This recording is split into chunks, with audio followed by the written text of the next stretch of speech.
আসসালামু আলাইকুম সবাইকে। আশা করি সবাই ভালো আছেন, সুস্থ আছেন। আজকে খুবই গুরুত্বপূর্ণ একটা বিষয় আলোচনা করব, যেটা ইউটিউব থাম্বনেল বক্সে আপনারা দেখতে পেয়েছেন। দেশ এবং দেশের বাইরে থেকে সবাই অনেকেই হচ্ছে যে ইসলামী ব্যাংক বাংলাদেশ পিএলসি নিয়ে অনেক তথ্য পাচ্ছেন, এবং প্রত্যেকটি তথ্য আসল সত্য এগুলো যাচাই করা ছাড়াই আমরা দেখতে পাচ্ছি যে বাংলাদেশের অধিকাংশ মানুষ কিন্তু বিভিন্ন জায়গা থেকে ইসলামী ব্যাংকের শাখাগুলো থেকে টাকা উত্তোলন করছেন। তবে এর পিছনে যে বিষয়গুলো, সেই বিষয়গুলো অবশ্যই আপনাদেরকে শেয়ার করব। পাশাপাশি ইসলামী ব্যাংকের আজকে সর্বশেষ আপডেট এবং গ্রাহকরা যে নিরবিচ্ছিন্ন টাকা উত্তোলনের বিষয়টি, সেটা কবে থেকে চালু হবে, প্রত্যেকটি বিষয় কিন্তু আজকে আমাদের ভিডিও থেকে জানতে পারবেন।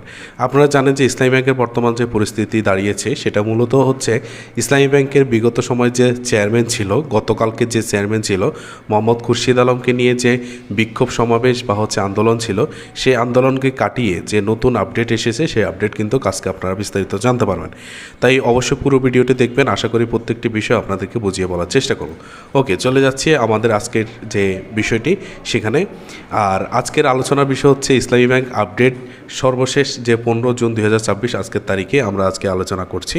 প্রথম যে আপডেটটি আপনাদেরকে বলবো যে ইসলামী ব্যাংকে নিয়ে চলমান যে আন্দোলন বা যে বিক্ষোভ সমাবেশ ছিল, সেগুলোকে গতকালকে রাতে মানে রোববার 14 জুন রাতে ইসলামী ব্যাংকের চেয়ারম্যান সহ পরিচালনা পর্ষদের সব নিয়োগ বাতিল করেছে বাংলাদেশ ব্যাংক।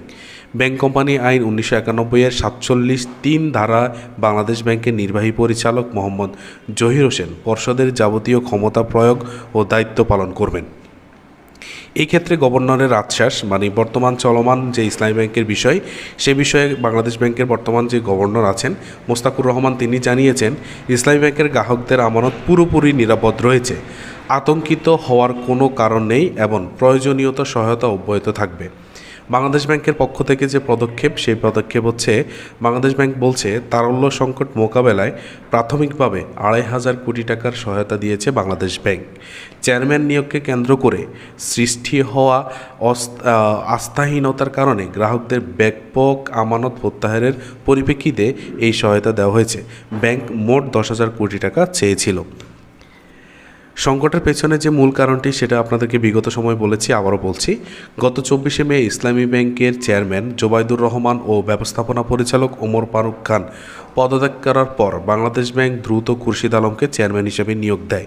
এরপর থেকেই ব্যাংকটি ঘিরে শুরু হয় বিতর্ক, আন্দোলন এবং বিক্ষোভ। গ্রাহকদের অভিযোগ অনুযায়ী গত 9 জুন থেকে ইসলামী ব্যাংকের অনেক শাখায় নগদ অর্থের সংকট শুরু হয়। 10 জুন মতিঝিল সহ বিভিন্ন শাখায় গ্রাহকরা চাহিদা মতো টাকা তুলতে পারেননি। কোথাও 10 লাখ টাকা চেকের বিপরীতে সর্বোচ্চ 1 লক্ষ টাকা দেওয়ার প্রস্তাব দেওয়া হয়েছে। এই ছিল হচ্ছে যে সংকটের পিছনে মূল কারণ, যে আপনার জোবাইদুর রহমানের পদত্যাগের পর বাংলাদেশ ব্যাংক নতুন যে খুরশিদ আলমকে নিয়োগ দিয়েছে, তার পরিপ্রেক্ষিতে যে আন্দোলন তৈরি হয়েছে বা বিক্ষোভ তৈরি হয়েছিল, এই বিতর্ক থেকে গ্রাহকের মধ্যে যে আতঙ্ক তৈরি হয়েছে, সে আতঙ্কের পরিপ্রেক্ষিতে কিন্তু ইসলামী ব্যাংকের শাখাগুলো থেকে নেটে যখন ছড়িয়ে পড়ে, তখন কিন্তু ইসলামী ব্যাংকের শাখাগুলো থেকে গ্রাহকরা তাদের অপ্রয়োজনীয় অর্থ এবং প্রয়োজনীয় অর্থ টাকা উত্তোলন করতে থাকে। সেই ক্ষেত্রে কিন্তু এই ধরনের একটি তারল্য সৃষ্টি হয়। এবার হচ্ছে গ্রাহকরা কবে থেকে স্বাভাবিকভাবে লেনদেন করতে পারবে বা গ্রাহকরা কবে থেকে টাকা উত্তোলন করতে পারবে, সেই বিষয়টি দেখাচ্ছি। আজ সোমবার 15 জুন 2026 থেকে অলরেডি ইতিমধ্যে বাংলাদেশ ব্যাংকে বাংলাদেশের যে সকল ইসলামী ব্যাংকের শাখা রয়েছে, সেগুলো থেকে টাকা উত্তোলন করতে পারছেন গ্রাহকরা। বাংলাদেশ ব্যাংকের 2,500 কোটি টাকা গতকালকেই সহায়তা দিয়েছে। তারল্য সহায়তা পাওয়ার পর সোমবার 15 জুন থেকে ইসলামী ব্যাংকের গ্রাহকরা স্বাভাবিকভাবে টাকা তুলতে পারবেন বলে ঘোষণা দেওয়া হয়েছে।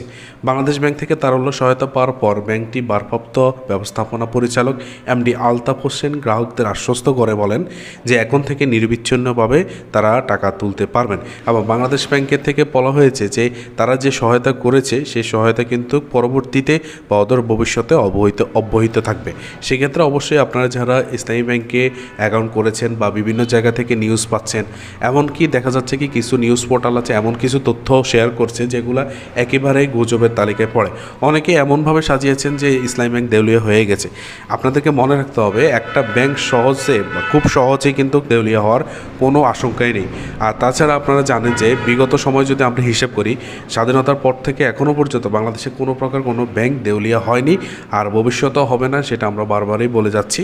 তা আশা করি বুঝতে পারছেন পুরো বিষয়টি। এবং আমরা চেষ্টা করেছি যে ইসলামী ব্যাংকের সর্বশেষ যে আপডেট ছিল, যে পুরাতন যে চেয়ারম্যান ছিল খুরশিদ আলমকে নতুন যে নিয়োগ দিয়েছে সে চেয়ারম্যানকে কিন্তু এবং তার পরিচালনা পর্ষদ সহ কিন্তু ইসলামী ব্যাংকের যে পরিচালনা পর্ষদ ছিল সেটা কিন্তু বাংলাদেশ ব্যাংক বাতিল করে দিয়েছে। এবং বাংলাদেশ ব্যাংকের নির্বাহী পরিচালক কিন্তু বর্তমানে ইসলামী ব্যাংকের প্রশাসকের দায়িত্ব পালন করবেন, এবং বর্তমানে ইসলামী ব্যাংকের প্রশাসক হিসেবে বাংলাদেশ ব্যাংকের একটি দায়িত্ব বলা যায়। তো আশা করি সবাই বুঝতে পেরেছেন। সবাইকে ধন্যবাদ জানিয়ে বিদায় নিচ্ছি। দেখা হচ্ছে পরবর্তী কোনো ভিডিওতে। সে পর্যন্ত সবাই ভালো থাকবেন, সুস্থ থাকবেন। আসসালামু আলাইকুম ওয়া রাহমাতুল্লাহ।